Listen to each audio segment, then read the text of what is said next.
तफसीलात के लिए भी हम आपसे फिर से राब्ता करेंगे। और नाजरीन, हैदराबाद से अहम खबर है, फॉर्म नहीं भरेंगे, कागज नहीं दिखाएंगे, ये उन्वान है आज बाद नमाज जुमा तेलंगाना भर में शुरू होने वाली एहतजाजी तहरीक का। जी हां, तेलंगाना में 1 अप्रैल से मरदमशुमारी के साथ NPR करवाने की तैयारियों की इत्तलात के पेश नज़र CAA, NRC, NPR के खिलाफ बनाई गई ज्वाइंट एक्शन कमेटी आज से एहतजाजी मुहिम शुरू करने वाली है। इस सिलसिले में मस्जिद बी साहिबा पंजागुट्टा हैदराबाद में एक इजलास का इनेकाद भी किया गया है। और नाज़रीन, इस वक्त हमारे साथ JAC के कन्वीनर मुश्ताक मलिक साहब खुद मौजूद हैं। चलिए उन्हीं से जानेंगे। मुश्ताक मलिक साहब, आपसे जानना चाहेंगे क्या है ये पूरी तहरीक और कब से इसकी शुरुआत आप लोग करने वाले हैं? मुश्ताक साहब। जी अस्सलाम वालेकुम। जी, बुनियादी तौर पर बात ये है। हेलो जी, आप अपनी बात रखिए।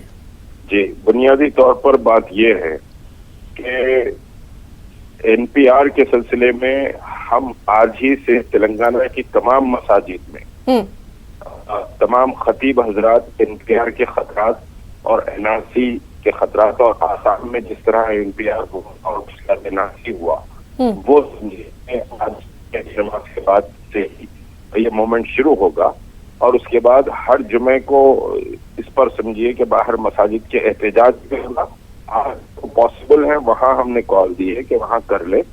और अगर NPR के सिलसिले में स्टेट गवर्नमेंट अगर सिंसियरिटी से कोई डिसीजन नहीं लेती है स्टेट का, तो फिर हम जो है सो यहाँ असेंबली को घेराव करने की बात करेंगे।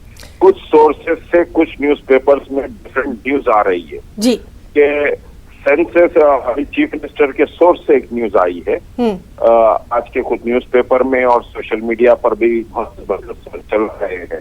हमारे TRS का सोशल मीडिया सेल भी चला रहा है।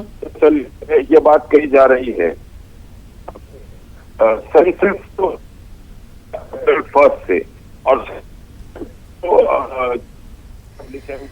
तो मुश्ताक मलिक साहब, आपसे लगातार हम बात कर रहे हैं और आज भी क्या कुछ हालात रहेंगे उन पर हमारी नज़र बनी रहेगी। तो नाज़रीन, आपको बता दें कि हैदराबाद से ये खबर है जहां पर फॉर्म नहीं भरेंगे, कागज़ नहीं दिखाएंगे तहरीक जो है वो आज बाद नमाज जुमा शुरू होने वाली है। और जिस तरह से JAC के जो कन्वीनर है मुश्ताक मलिक साहब, उनसे हम बात कर रहे थे और उन्होंने बताया था कि बाकायदा तहरीक जो है इसके लिए आज से शुरू कर दी जाएगी। नमाज के बाद क्या कुछ हालात रहते हैं उस पर भी लगातार हमारी नज़र बनी रहेगी। मुश्ताक मलिक साहब का हम बहुत बहुत शुक्रिया अदा करना चाहेंगे न्यूज़ 18 उर्दू से खास बातचीत के लिए।